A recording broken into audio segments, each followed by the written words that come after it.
Close your eyes, dear listener. Tonight we journey into ancient worlds, where sacred women walk across time like soft flames in the night. Legends whisper of their grace, their wisdom, and the divine power they carried in every breath. These stories are not loud or heavy.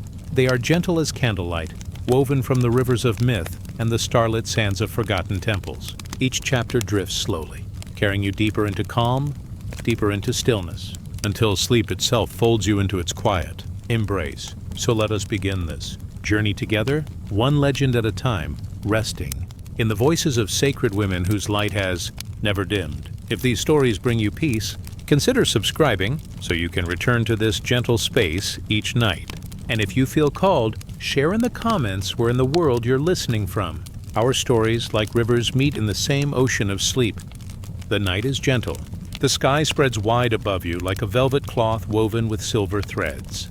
The moon hangs full and round, its light softened by a haze of drifting clouds. The world is quiet now. Even the winds move slowly, carrying with them only whispers, not storms. You stand at the edge of an ancient city. Its walls are made of sun-dried clay, glowing faintly in the moon's pale light. The streets are silent, for the people sleep. But in the heart of the city, there is one place still awake. A temple, high and square, rising from the earth like a mountain built by human hands. This is the temple of Inanna, goddess of love, goddess of war, goddess of the stars and the moon.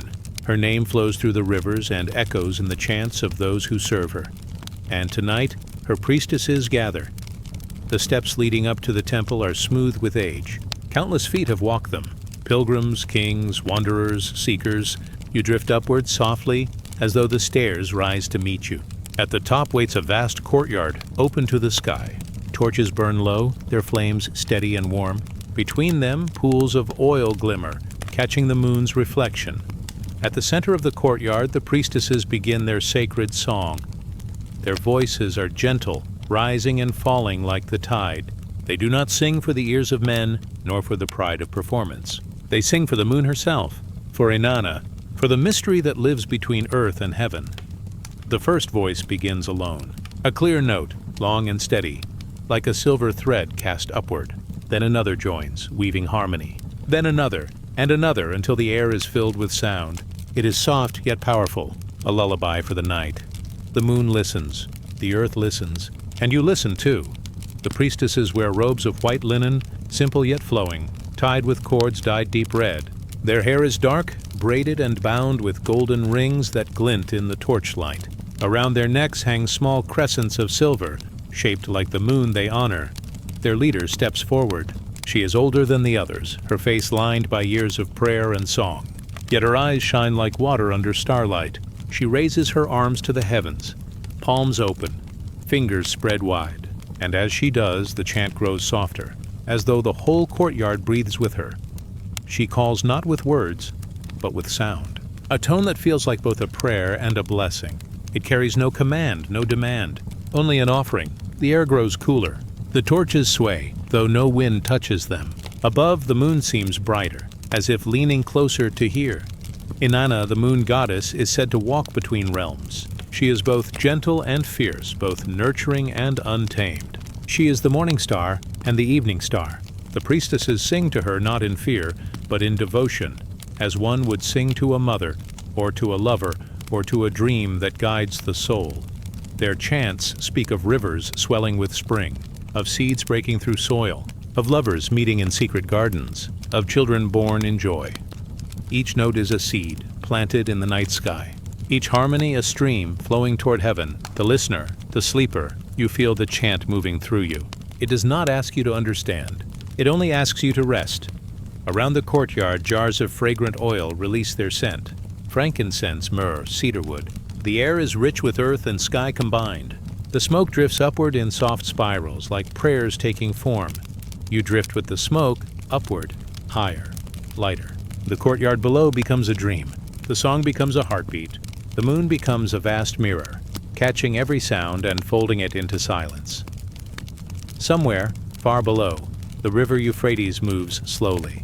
Its waters catch the same moonlight, carrying it onward to fields and orchards, to vineyards and homes. The blessings of the priestesses ripple outward, not only to the goddess, but to the people, to the land. to the future itself. Every note they sing is a promise that life will continue, that love will remain, that peace will return after storms. The elder priestess lowers her hands. The song softens, then fades. Yet silence does not come suddenly. Instead, it lingers like a gentle echo, as if the air itself still hums with prayer. One by one, the priestesses step back. They bow their heads. They place their silver crescents upon their hearts. For a moment, the only sound is the soft crackle of torches. Then, quietly, like the rustle of leaves, the younger priestesses begin to whisper blessings, not in song but in speech. Their voices rise and fall, soft as flowing water. To the mother who longs for a child, may the moon bless you. To the farmer who tills the soil, may the harvest be plentiful. To the traveler on distant roads, may your path be safe. To the soul that cannot sleep, may peace cradle you. Each blessing floats into the night, carried on unseen wings. Each blessing is like a pebble dropped into a still pond, sending ripples across unseen waters. Above, the moon is steady, patient, watching. She has seen countless nights, countless prayers, countless voices, yet tonight she glows as though these voices touch her deeply. The elder priestess turns her face upward. Her lips move, but her words are not for human ears. They are soft, secret, and timeless, words that pass directly from heart to moon. And in that silence, the temple itself seems to breathe. The stones are old, older than memory. They have carried centuries of songs, centuries of footsteps, centuries of smoke rising toward the sky. They remember, they hold, they protect. The city sleeps, the river flows, the stars turn slowly above. And here in this courtyard, a bridge is built between earth and heaven. You drift deeper, the voices blur into dream. The torches blur into starlight, the temple walls fade into mist. Only the moon remains, a glowing circle, patient and kind. It feels close enough to touch, close enough to enter, close enough to carry you into its silver light. You feel your breath slowing, your body softening, your thoughts settling like dust in still air. The chant lingers in your chest, a quiet rhythm, steady and calm. The priestesses continue, though you can no longer hear their words. They sing in silence now within your heart, where the echoes of the moon are kept. The night deepens. The smoke drifts higher. The stars lean closer, and you rest, wrapped in a story older than memory, softer than sleep. The moonlit priestess lowers her hands once more. Her voice is no longer needed. The song has been given. The blessings have been sent. The silence itself is holy now. Let yourself rest in that silence. Let yourself float as the priestesses float. Let yourself dream as the moon dreams. For night has opened her arms, and you are safe within them. Now drift onward, into deeper sleep. The moonlit priestess watches. The moon watches. And all is well. The night rests over the desert. A silver moon glides above dunes of gold, painting them with a quiet glow. The sands are still, except for the whisper of a gentle wind, moving like a soft breath across the earth. Far away, a river flows, slow, wide, and timeless. The Nile, dark as obsidian under the sky, shines where moonlight touches its skin. Along its banks, reeds bend and sway. Their rustling is like the hushed voice of the ancient land itself. Here, in this quietness, the story of Isis unfolds. A story woven with love, with sorrow, and with endless devotion. The temple of Isis stands close to the river.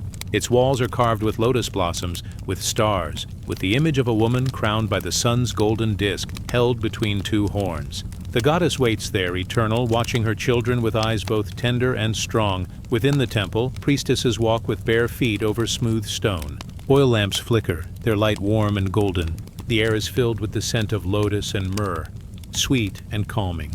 Their steps echo softly, as though the temple itself listens with reverence. You drift closer. You enter the stillness of that holy place.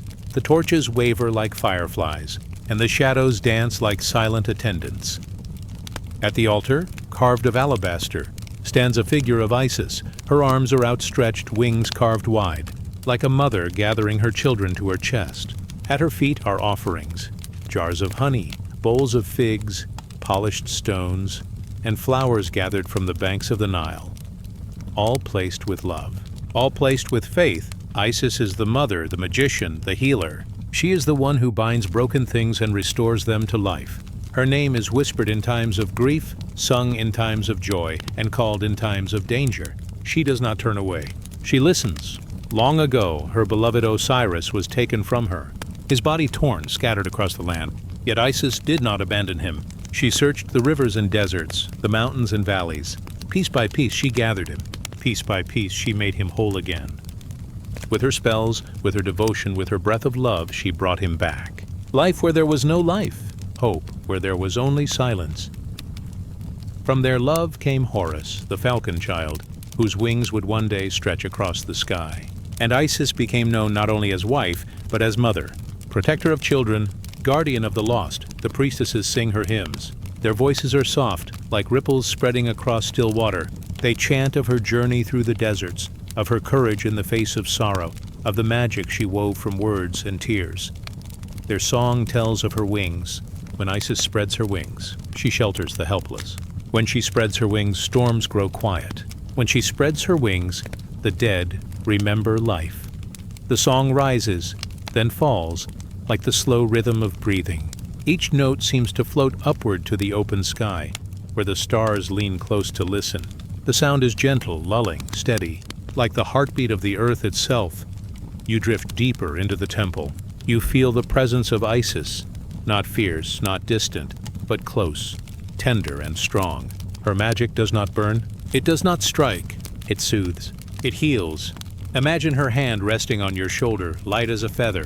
Imagine her voice, low as a river's song, telling you that you are safe, that even in sorrow there is love, that even in endings there are beginnings. The priestesses sprinkle water from the Nile upon the stones. The droplets catch the light of the lamps and shine like tiny stars. Each drop is a blessing, each drop a reminder of the river's eternal gift, life flowing, life renewing. The air grows heavy with calm. The torches no longer flicker. The silence between the chants grows longer, deeper, like a soft blanket laid over the night.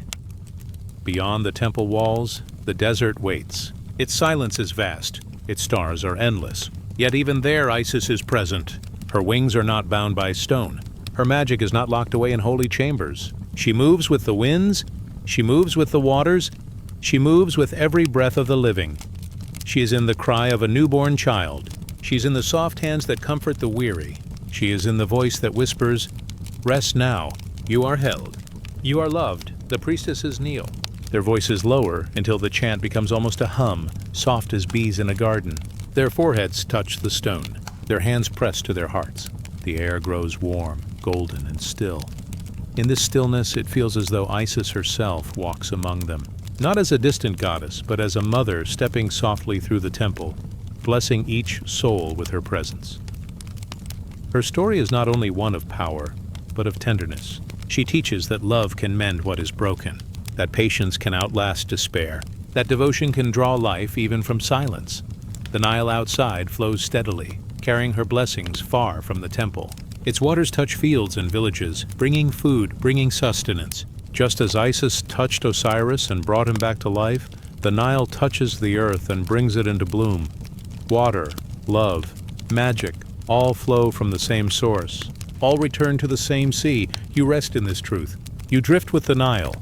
You drift with the hymn of the priestesses. You drift with the wings of Isis spread wide across the night. Her wings are cool shade under the burning sun. Her wings are warmth in the cold of night. Her wings are silence when the mind is restless. Her wings are comfort when the heart feels alone. The torches grow dim. The chant grows faint. Even the river outside seems to hush its voice. The night grows softer, darker, deeper. And in that depth, you are safe. Isis leans close, in spirit, in dream. Her hands are gentle as water. Her eyes are patient as stars. Her presence is the quiet promise that nothing is ever truly lost. The priestesses rest now. Their voices fall into silence. Their lamps burn low. The temple becomes still, as though it too drifts into sleep. Yet Isis remains awake, watching, guarding, holding. She is the eternal mother, the mother of magic, the mother of peace. The desert stretches beyond. The stars move slowly in their endless dance. The Nile continues its timeless song. And you, dear listener, drift deeper, lighter, calmer. You are wrapped in the wings of Isis. You are cradled in her light. You are safe in her love. Now let the night hold you. Let your breath fall into rhythm with the river. Let your dreams open, wide as the wings of the goddess. For Isis watches, the mother of magic watches. And you may rest. Now rest, as the stars return, as the river flows, as the night carries you deeper still. The mountains are quiet tonight.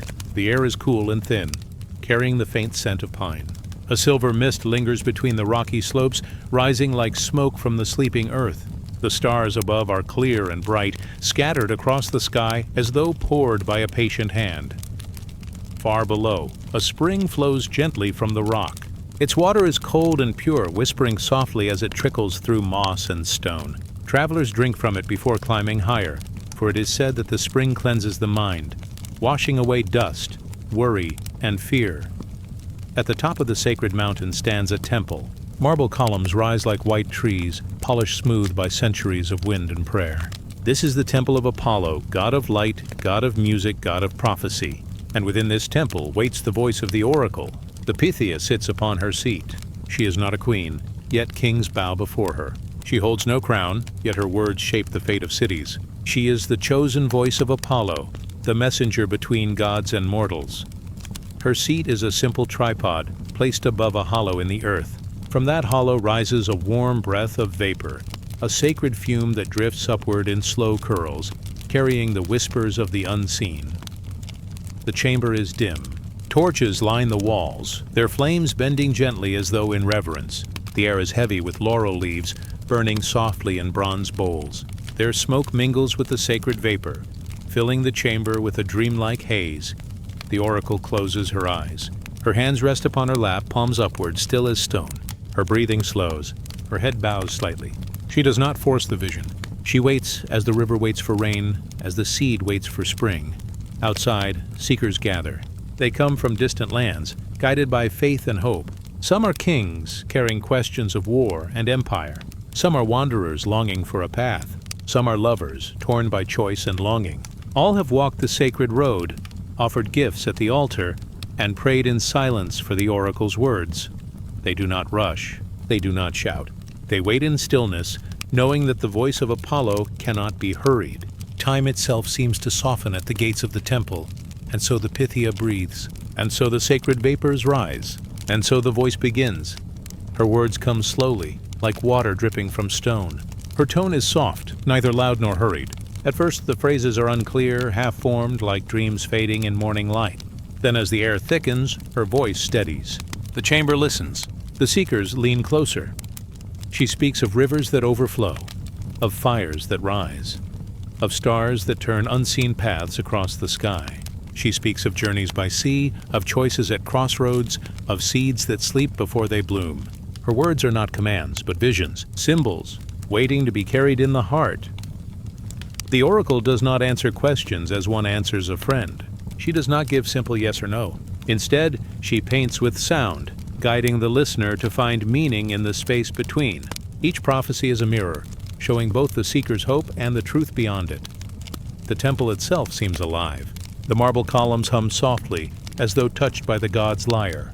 The floor beneath glows faintly in the light of torches, warm with the footsteps of countless pilgrims. And above, the roof opens slightly, revealing a piece of the endless sky.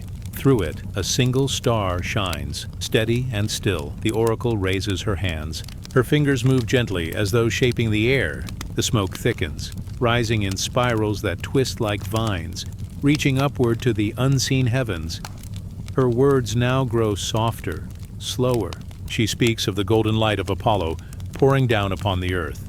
She speaks of harmony, of music, of truth that shines not like fire, but like dawn, slow, patient, inevitable. The seekers bow their heads. Some weep, some smile, some leave with questions unanswered, yet hearts strangely lighter, for the oracle does not give what the mind expects. She gives what the soul needs. You drift with her words. You feel them like a breeze through tall grass, gentle and guiding. You may not understand every sound, every symbol, but still they calm you. They remind you that there is order in the turning of the stars, that there is wisdom in stillness, that answers rise slowly like dawn across the mountains. The Pythia lowers her hands. Her breath grows steady again. Her body rests, her spirit quiet. The vapors drift thinner, softer, fading back into the hollow of the earth. The torches sway gently as though sighing in relief. Outside, the seekers leave offerings, rings of bronze, small figures of animals, carved stones, bowls of oil. They place them with care, with gratitude, even when the message was unclear, for they know the oracle has given what was meant to be given. The temple falls quiet again. The columns stand watch. The spring below still flows, and the oracle, her work complete, returns to silence. The mountains themselves seem to breathe. The stars shift slowly above, patient and eternal, and in the cool night air, a sense of peace lingers. Not the peace of answers solved, but the peace of mystery accepted. For the oracle teaches that life is not always a straight path. It bends like rivers. It waits like seeds. It sings like distant lyres. And in the waiting, in the bending, in the song, there is wisdom. The night deepens. The mist settles. The sacred chamber grows still. And you too grow still. You drift with the oracle's voice, now soft, now fading. You drift with the mountain air, cool and pure. You drift with the stars, turning their slow and endless wheel. The Pythia sleeps. Apollo's temple sleeps. The earth itself rests, and so may you. Now rest as the stars return. Now rest as the mountain grows silent. Now rest as the voice of the oracle becomes a dream within your dream. Drift onward, deeper, quieter, into sleep. The plains are wide tonight. Endless grass sways in the breath of the wind, moving like a sea beneath the open sky. The air is cool and clean, filled with a soft scent of sage and wildflowers. A river glimmers in the distance, catching the last silver threads of twilight. Above, the stars begin to wake. One by one, they appear in the darkening sky, each a quiet flame, each a reminder of the endless story of the world. The moon rises slowly, pale and round, casting a gentle glow across the prairie. It is in this quiet, beneath this sky, that the story of the white buffalo woman unfolds. Long ago, when the people of the Lakota were hungry, their hearts were heavy. The herds of buffalo had grown thin. The winds carried dust. The people prayed for guidance, for a way to live in balance once more. One day, two hunters walked across the plains. Far in the distance, they saw a figure appear against the horizon. At first, she seemed to shimmer like heat rising from the earth. Then her form grew clear. She was dressed in white, her robe shining like sunlight upon snow. Her hair fell long and dark, and her face glowed with a light not of this world. The two hunters stood still, awed by her beauty. She was unlike any woman they had ever seen. One of them felt a shadow rise within his thoughts, a desire born not of respect but of greed. As he stepped forward with unworthy intent, a cloud of mist surrounded him. When the mist cleared, only bones remained. The other hunter fell to his knees. His heart was filled with reverence. He knew he stood before a sacred being. The woman spoke softly, her voice flowing like the river, like the wind through the tall grass. "Go to your people," she said. "Tell them I am coming. I bring a gift for the people of the earth." The hunter returned to his camp, his heart trembling with wonder. The people gathered, waiting, their eyes turned toward the horizon. And then she came. The white buffalo woman walked slowly across the plain, her robe shining, her step light as falling snow. Wherever she walked, the grass grew greener, the flowers brighter. The people bowed their heads as she entered the circle of the camp. She carried in her hands a bundle, wrapped in buffalo hide. Her eyes were deep and calm, filled with both kindness and strength. She placed the bundle before the people and said, "This is the sacred pipe. With it you shall speak to the Great Spirit.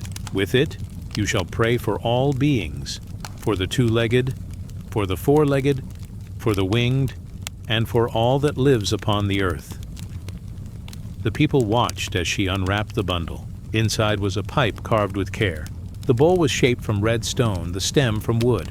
Upon it were carved sacred signs: the buffalo, the eagle, the stars. She lifted the pipe in her hands and turned it slowly toward the sky. Smoke rose, curling upward, carrying prayers into the vast night. She turned it toward the earth, blessing the ground beneath their feet. She turned it toward the four directions: east, south, west, north, honoring the great circle of life. Her voice was soft, but it carried like a song through the camp. "With this pipe," she said, "you will walk in balance. You will remember that every breath is shared. You will remember that every being is your relative. Treat all with respect, for what you do to the earth, you do to yourself. The people listened in silence, their hearts filled with wonder. The firelight flickered across their faces as her words sank deep into their souls. The white buffalo woman taught them the sacred ways of the pipe. She showed them how to sit in circle, how to offer smoke to the sky, how to honor the earth. She taught them to walk gently, to hunt with gratitude, to give thanks for the buffalo, who give their lives so the people may live. She spoke of harmony, of living not above the world but within it, as a child within a family. She spoke of kindness, of prayer, of the sacred bond that ties all beings together. When her teachings were complete, the white buffalo woman stood. She wrapped the pipe once more in its sacred bundle. She placed it gently in the hands of the people. Her eyes shone like stars as she said, "I have given you this gift. Keep it well, use it with respect. Whenever you hold this pipe, remember the Great Spirit, remember the earth, remember one another." She stepped away from the circle. The people wept softly, for they felt her presence like sunlight, like rain, like blessing itself. As she walked across the plain, her form began to change. First she became a black buffalo calf, strong and steady. Then she turned red, glowing like fire at dawn. Then yellow, like the shining sun. Finally, she became a white buffalo calf, pure and radiant, before disappearing into the horizon. The people stood in awe, their hearts lifted. They knew they had been touched by the sacred. They knew they had been given a way to live in harmony. The pipe remained with them, a bridge between earth and sky. Each time it was lifted, smoke rose like prayer, like the breath of the world itself. Each time it was held, the people remembered her words, her gift, her gentle presence. The plains grew wide again, filled with the sound of wind and river. The buffalo returned, their hooves echoing like drums across the earth. The people lived with gratitude, walking the path she had shown them. And even now, when the stars turn slowly above the prairie, when the moon pours silver light across the grass, her story is remembered. The white buffalo woman, radiant and kind, who came when the people were in need, who gave the pipe, who gave the teaching of harmony. The night grows deeper now. The river whispers. The grass bends softly in the wind. The stars glow steady above the plains. You drift with the story. You drift with the smoke of the sacred pipe, curling upward like a dream. You drift with the slow steps of the white buffalo, crossing the endless horizon. The circle of the people grows quiet. The firelight fades. The camp rests in peace, and you too may rest. Now rest as the stars return. Now rest as the wind softens. Now rest as the white buffalo woman's gift becomes a dream within your dream. Drift onward, deeper, quieter, into sleep. The night deepens, and the stars gather quietly above the horizon. The air is gentle, touched with the cool salt of the sea. Waves breathe against the shore, slow and steady, like the heart of the world itself. A lantern glows faintly in the distance. Its light sways in the wind, golden and small, as though guiding a ship through a dream. The sound of water is endless, folding into itself again and again, never hurried, never lost. Here, in the stillness of tide and moonlight, the story of Kuan Yin begins. Far across the eastern seas, there is a legend of a being so tender, so full of mercy, that she hears every cry of the world. Her name is whispered like a prayer, Kuan Yin. She is called the Bodhisattva of compassion. Some say she was once a woman who chose to remain among the suffering instead of entering the eternal peace of enlightenment. Others say she was born of light itself, formed from the boundless care of the universe. But however the story is told, she is always the same. A gentle presence, patient as water, soft as moonlight, infinite as the sea. It is said that when the world grows heavy with sorrow, when the voices of pain rise like waves, Kuan Yin leans close to listen. She does not turn away. She does not judge. She simply listens, as a mother listens to her child, as the ocean listens to the rivers that flow into it. Her name means, she who hears the cries of the world. Every whisper, every sigh, every hidden ache drifts to her, like shells carried by the tide, and in return, she offers comfort. The people tell of a time long ago when a princess lived within palace walls. She was offered riches, beauty, and ease, but her heart was restless. She longed not for wealth, but for wisdom. She looked upon the world and saw hunger, illness, loneliness. She felt the cries of others like thorns in her own heart. When the king, her father, demanded that she marry, she refused. She chose instead a life of prayer, of stillness, of learning. In the silence of temples, she whispered to the winds and the stars, seeking a way to heal the sorrow she saw in every face. The king grew angry, yet her spirit did not bend. Even when hardship pressed close, her heart opened wider. She gave bread to the hungry, water to the thirsty, comfort to the dying. Every soul she touched felt lighter, as though the burden they carried was gently lifted. Legends say that, at the end of her earthly journey, the heavens opened before her. A radiant path appeared, leading into the bliss of enlightenment. But as she stepped forward, she paused. From the world behind her rose the cries of countless beings. Men, women, children, animals, even the smallest winged creatures of the air. Their voices trembled with longing, fear, and pain. Kuan Yin turned her gaze back. The path to perfect peace stretched before her, yet she could not walk it alone. Her heart would not allow it. She spoke softly. "Not until every soul is free will I rest. Not until every voice is comforted will I turn away. I shall remain." And with those words, she chose to stay, not as a queen of riches, not as a goddess of power, but as a mother of mercy, whose arms are wide enough for all beings.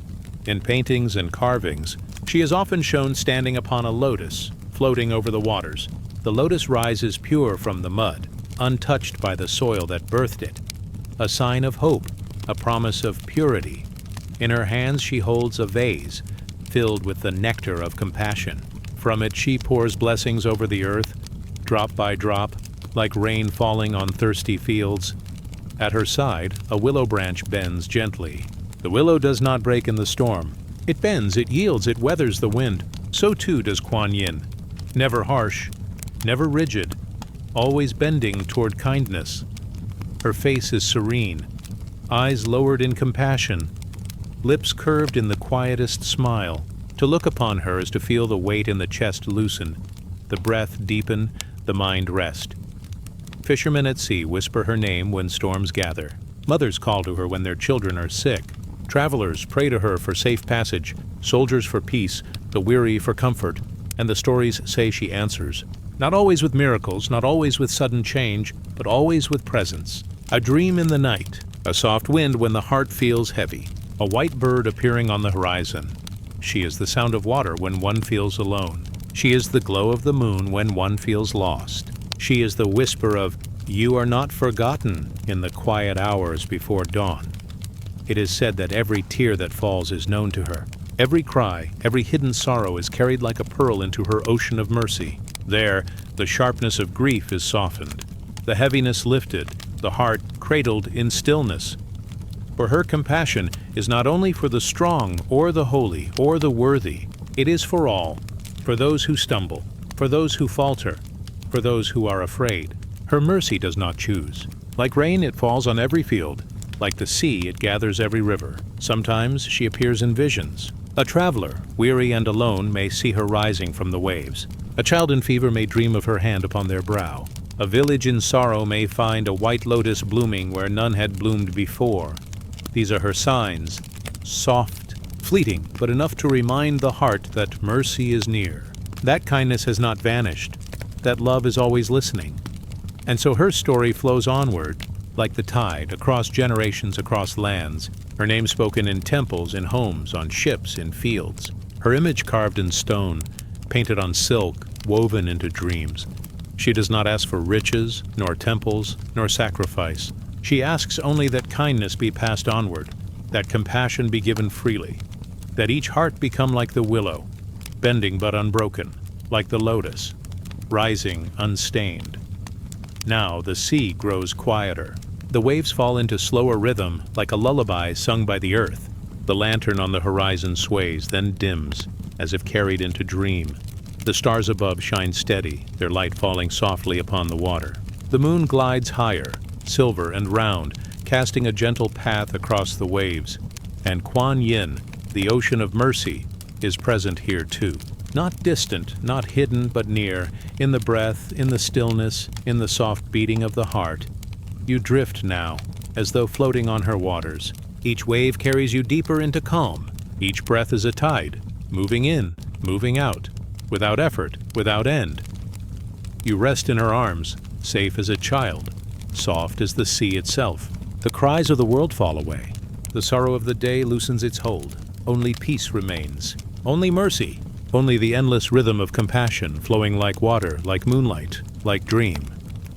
Now rest as the stars return. Now rest as the sea softens. Now rest as Kuan Yin's mercy carries you into sleep. Drift onward, deeper, quieter, into dream. The night is hushed. A pale silver moon rests above the horizon, washing the hills in gentle light. The world is quiet, as though holding its breath. A single star glimmers brighter than the rest, steady and soft, like a lantern set high in the heavens. Its glow does not dazzle. It does not demand. It simply shines. In this stillness, the story of Mary begins.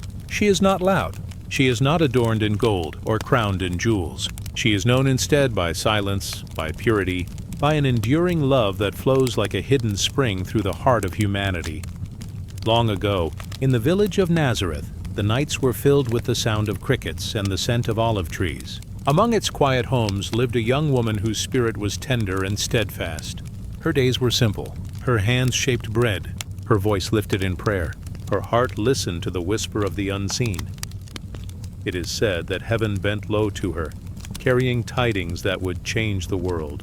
The words spoke of light, of a child, of a blessing to come, and Mary, though startled, did not resist. She opened her heart like the opening of a flower at dawn. She carried within her the mystery of life, the promise of hope, the silent light that would one day shine for all people.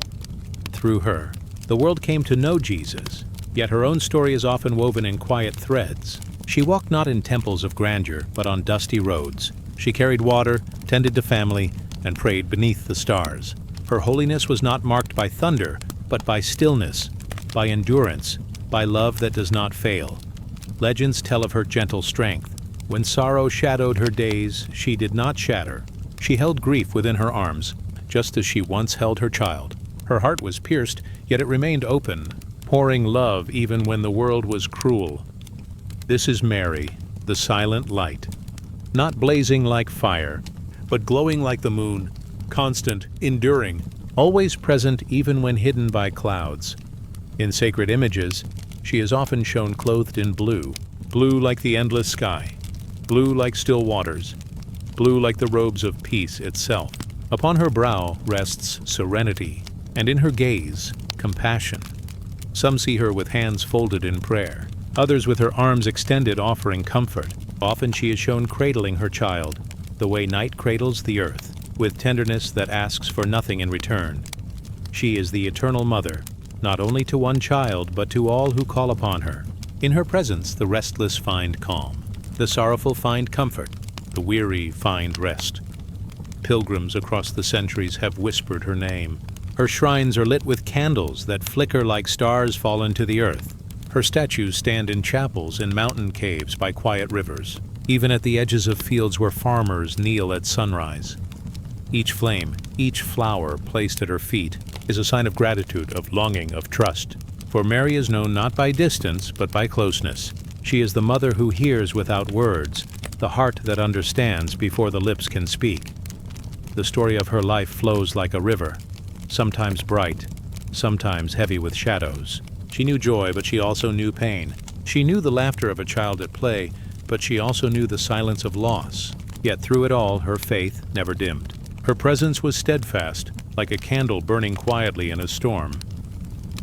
It is said that even as she stood beneath the cross, sorrow pressing upon her like a crushing weight, she did not turn away. Her love did not falter. Her compassion did not close. She bore the grief of the world in her heart, and even then, her light remained. This endurance is what makes her sacred, not triumph without tears, but love that survives through sorrow. Not ease, but faith. Not noise, but silence. Her silence is not emptiness. It is fullness. It is the kind of quiet that comforts, like the hush of night that allows the soul to breathe. It is the silence of a lullaby sung not with words, but with presence, of a mother watching over her child until morning. To sit with Mary is to feel held. Her spirit is like a gentle hand upon the brow, like the steady flame of a lamp that never goes out. She is the space where pain is softened, where fear dissolves, where peace is allowed to bloom. Her story has traveled far, across oceans, across centuries. In many lands, she is called by different names: Madonna, Our Lady, Theotokos, Star of the Sea. But all these names point to the same truth. She is the silent light that guides, the mother who never forgets, the gentle strength that never leaves. Sailors have prayed to her on restless seas.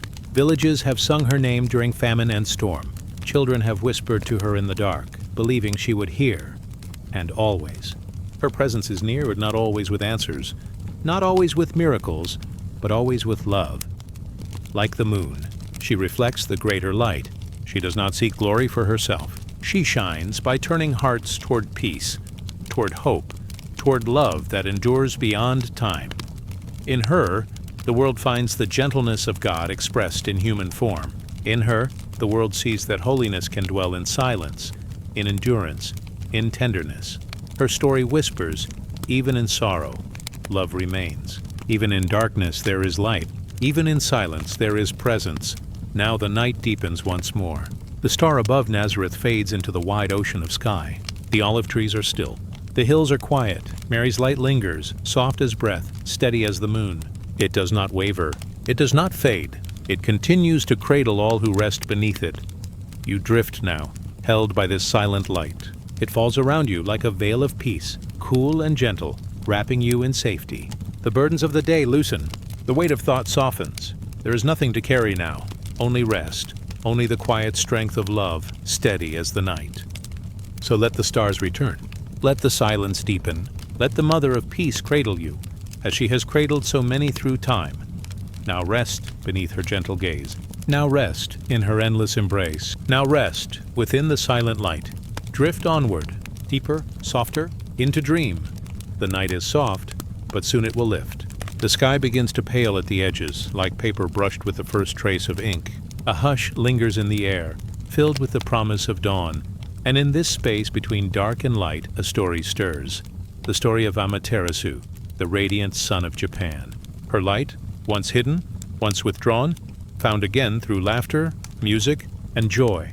Let us drift now into her tale as the night yields gently to morning.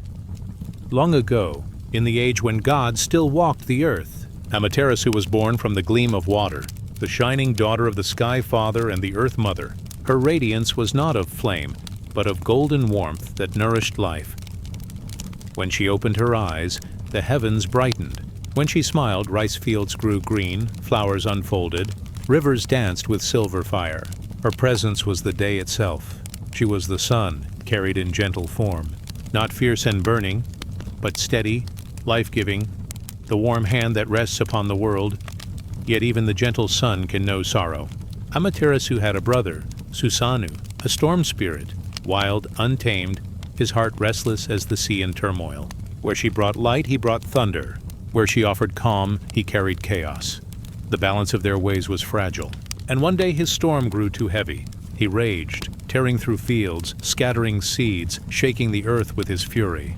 In his tempest, Amaterasu's heart grew wounded. Her light dimmed with grief. And so she turned away. She stepped into a cavern, sealed herself in stone, and withdrew her shining face. The world trembled. Without her, darkness covered all things. The air grew cold. The crops withered. The laughter of villages fell silent. It was as if time itself had stopped. All beings felt the ache of her absence. For the sun is not only light, it is life, memory, the pulse that keeps the world awake. The gods gathered in worry. How could the sun be called back? How could life be restored? They met at the mouth of the cavern, its entrance sealed by boulders, the silence inside heavy and unbroken. They placed a mirror upon a sacred tree, its polished bronze shining faintly in the gloom. They hung jewels that shimmered like dew. They prepared drums and flutes, and gathered together in hope.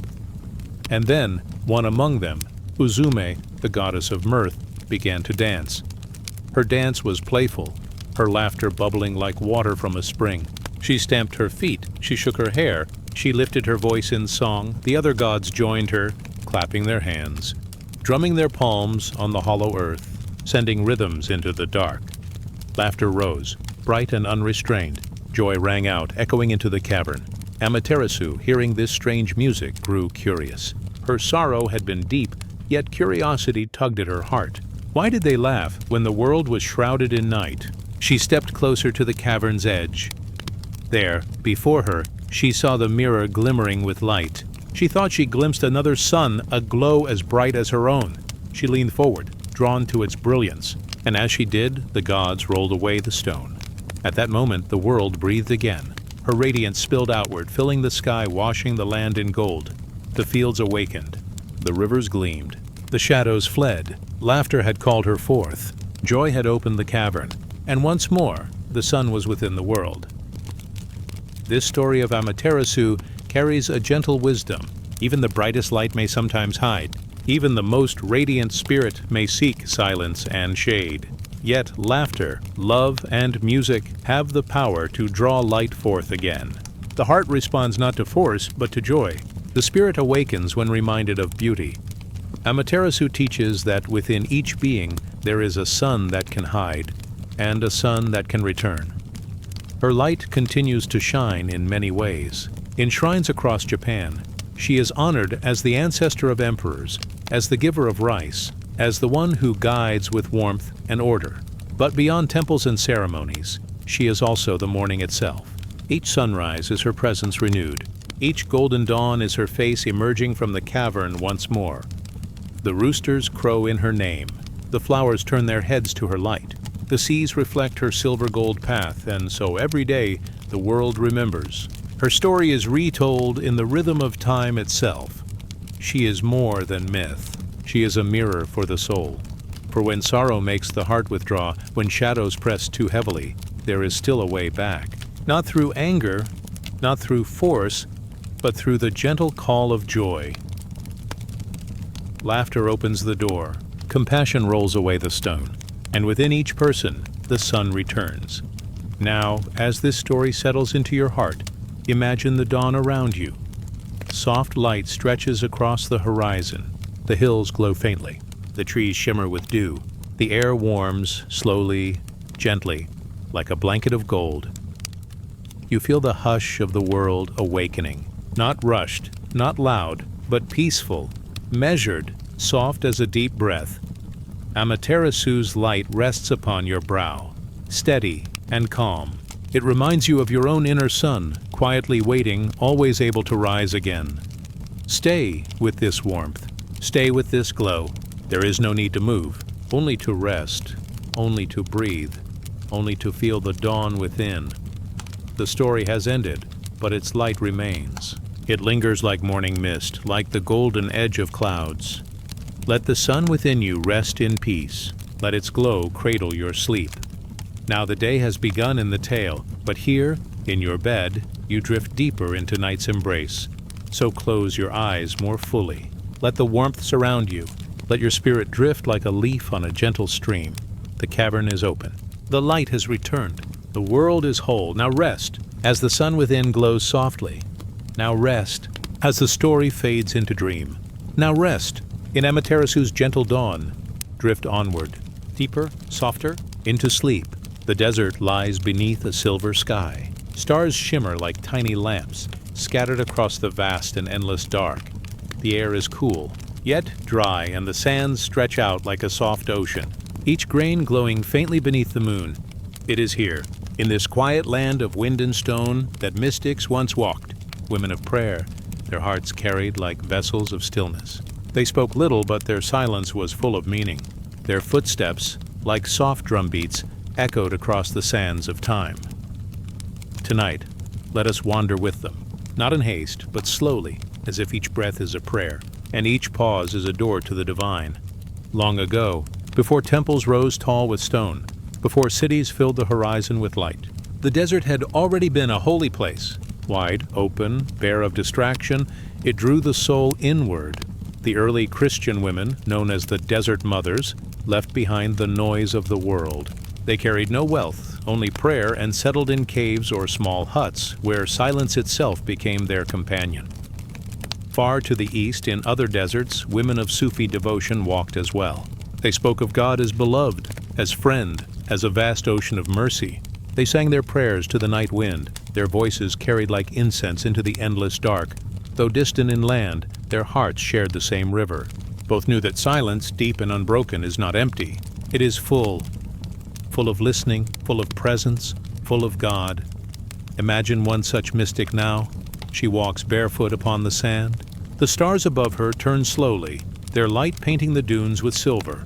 She holds no lantern, yet the path is clear, for the desert itself seems to guide her. Her breath moves in rhythm with her steps. Her prayers are simple, like water flowing through the lips of a stream. She does not seek answers, she seeks only closeness, and in her stillness she finds it. The desert mothers spoke often of watchfulness. To them, silence was not sleep. It was awareness, like keeping the lamp of the heart lit through the night. One woman said, "The soul is like a bird. It rests in quietness, and only then can it fly." Another whispered, "Do not fight the desert. Sit with it, and you will find it blooms with God."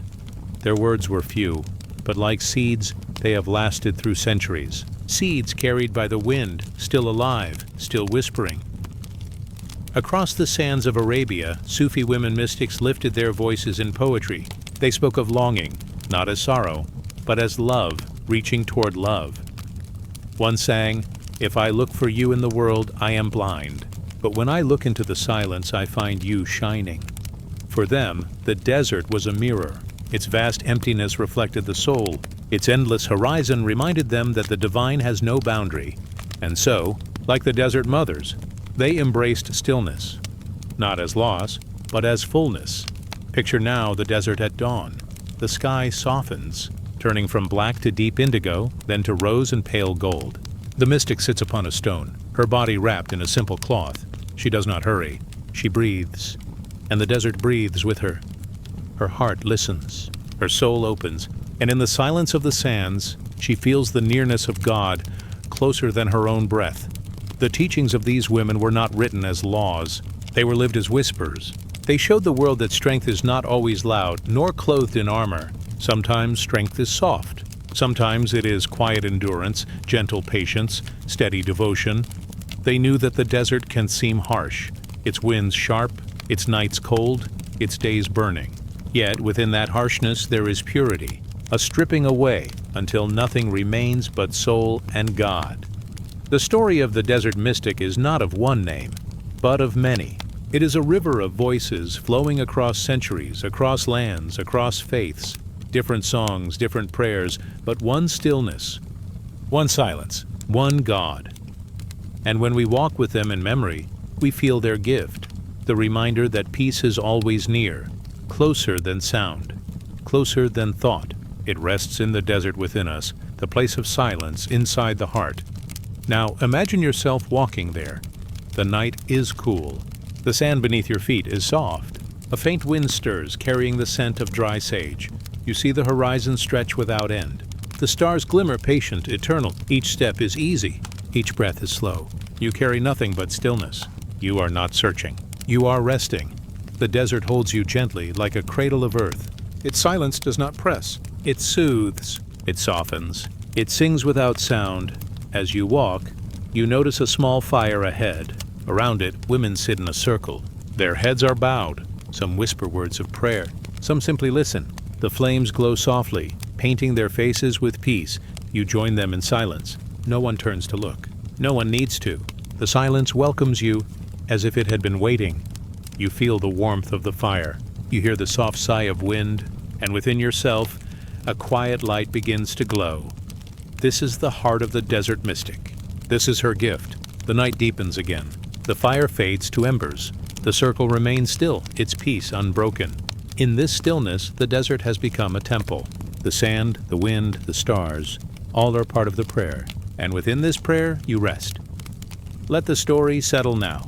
Let it rest like sand drifting to the floor of an hourglass. The mystics have shown their way. Their silence continues. Their prayer continues, like a breath without end. Stay with this quiet.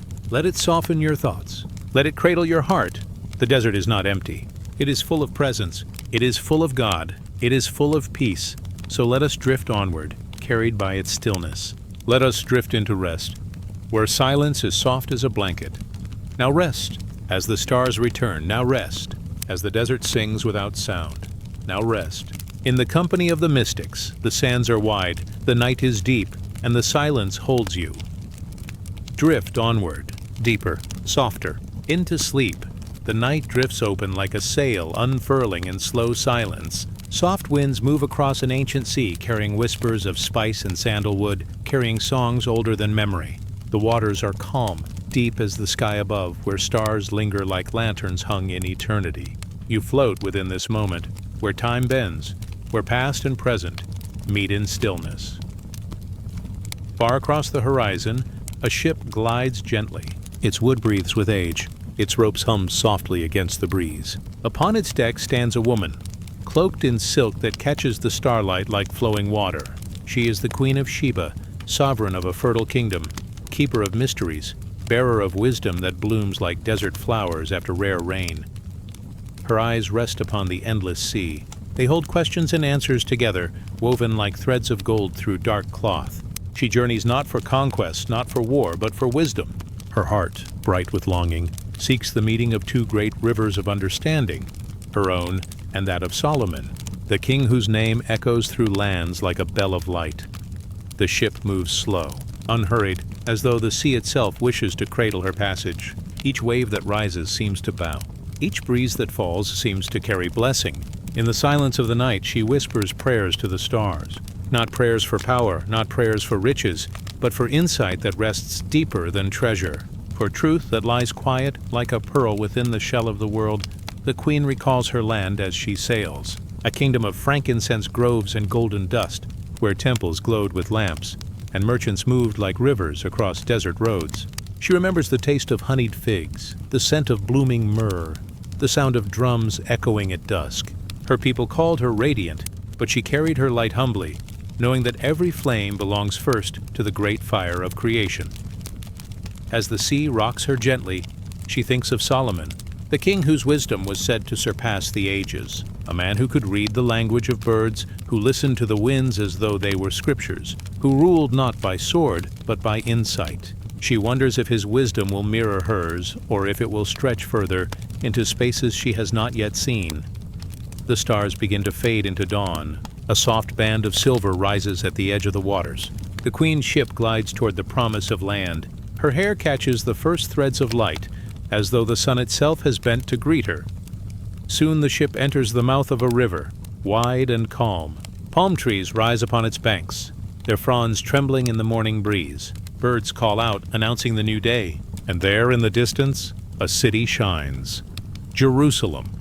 Its walls gleam like stone warmed by centuries of prayers. Its towers rise as though reaching for heaven itself. The queen steps ashore. Her feet touch the earth with reverence. Servants follow, carrying gifts of gold, spices, and rare woods, each chosen not for show, but for meaning. For she does not come empty-handed to the meeting of wisdoms. She comes offering what her land has grown, as a gesture of respect, as a symbol of her own heart. Through the gates she walks. The city stirs awake, its streets soft with early light. Children peer curiously, merchants pause their hands, and elders nod with quiet awe. For the queen's presence is like the arrival of dawn itself, majestic yet gentle, radiant yet calm. At last she enters the Hall of Solomon. The king sits upon a throne carved with lions, robed in garments that gleam like woven light.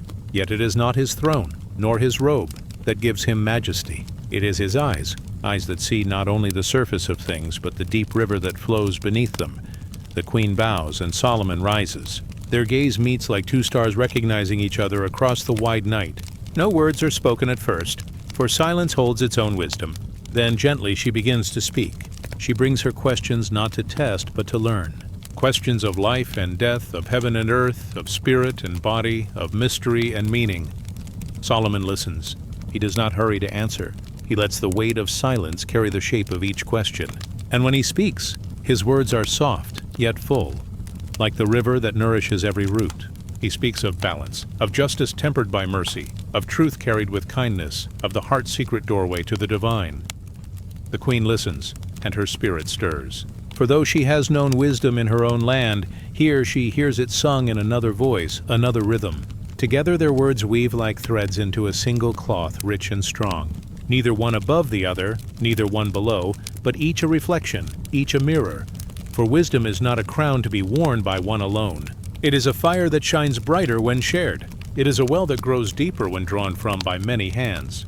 And in that hall, under the gaze of heaven, two great streams of understanding meet, flowing together into a river that nourishes not only them, but all who come after. As day drifts into evening, lamps are lit, filling the hall with amber glow. The Queen of Sheba rests her hands upon the carved wood before her. Her heart feels both light and full.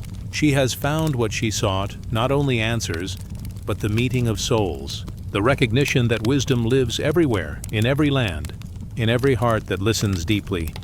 She will return to her people, carrying not only treasures of thought, but also the memory of this meeting. She will speak of a king whose wisdom shone like the morning sun, and of a silence that carried as much meaning as words, and her own light, already bright, will grow gentler, deeper, more enduring. Outside, the desert night falls. Stars return, countless and steady, shining upon both kingdoms alike. They are not divided, not owned by one or the other. They belong to all who look upward, all who seek, all who dream. And so the Queen of Sheba rests that night in the quiet of Jerusalem. Her dreams are soft, woven of sea, sand, and starlight, of questions and answers, of gifts given and gifts received. Her soul feels like the calm sea under moonlight, vast, unbroken, and at peace. Now let the story drift into silence. The ship has sailed. The meeting has passed. Yet the wisdom lingers, gentle as incense, warm as the last embers of a fading fire. Rest now as the stars return. Rest as the Queen closes her eyes. Rest as wisdom itself hums softly through the night. Let us drift onward, into sleep, into stillness, into the deep and endless sea of dreams. Night falls softly over the ancient city of Rome. The marble streets cool beneath the hush of evening. Shadows lengthen against tall columns, where the day's voices fade into silence. Above, the sky deepens into velvet blue, scattered with silver stars, patient and eternal. You drift into this time, into this place, where fire and devotion were once the heartbeat of the empire.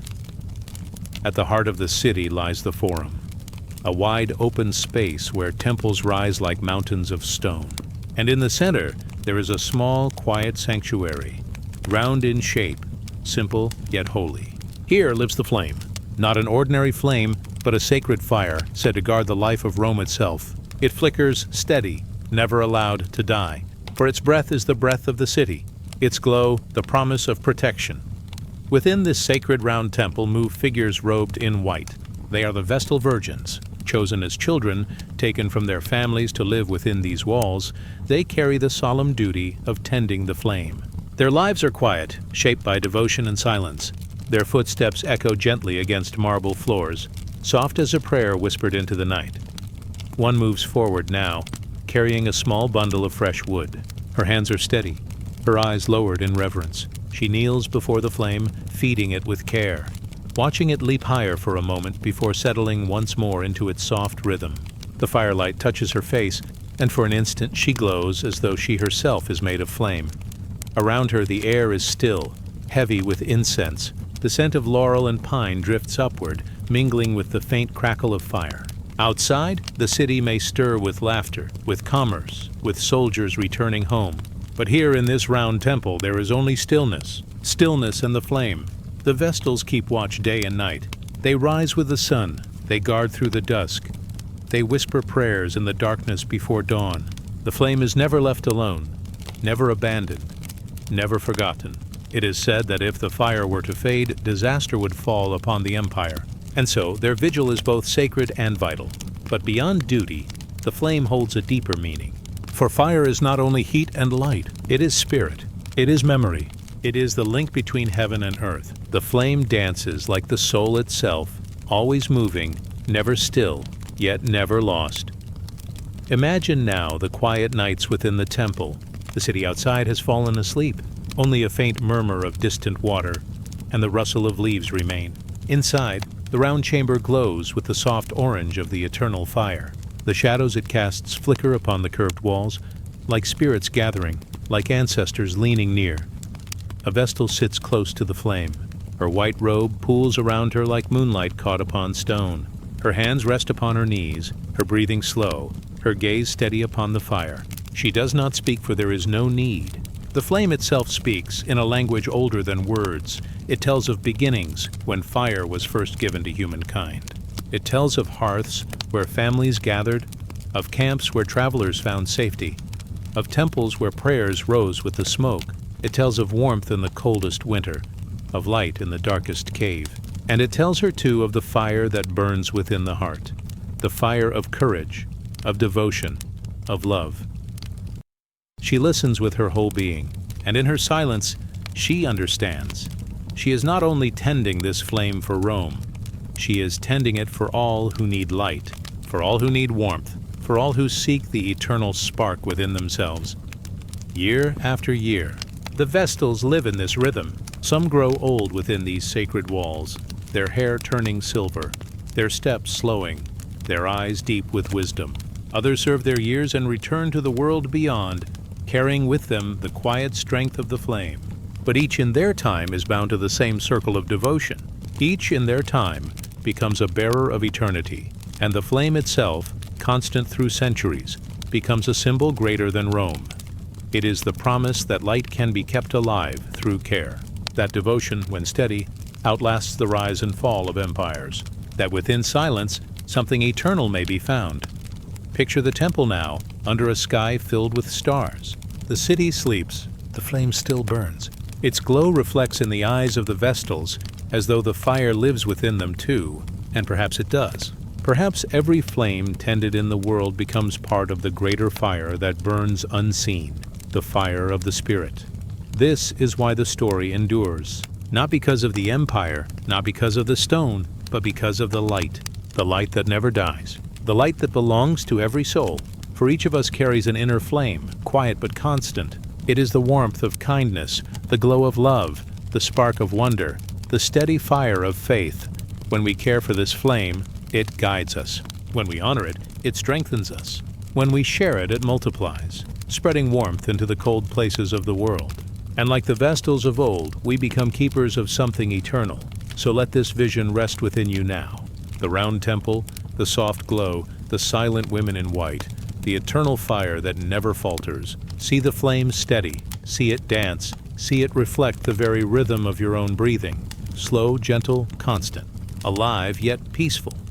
Outside the temple, the stars slowly drift across the sky. The night deepens into silence. The city lies still, but the flame continues, soft and unwavering, just as your own inner flame glows now, quiet and safe. Let the story fade like embers. Let the fire remain steady within you, warm and enduring. You are safe.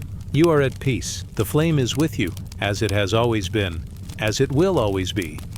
Now rest as the stars return. Rest as the city falls silent. Rest as the eternal fire glows softly in the night. Let us drift onward, carried by its warmth into dreams, into stillness, into the deep and endless peace of sleep.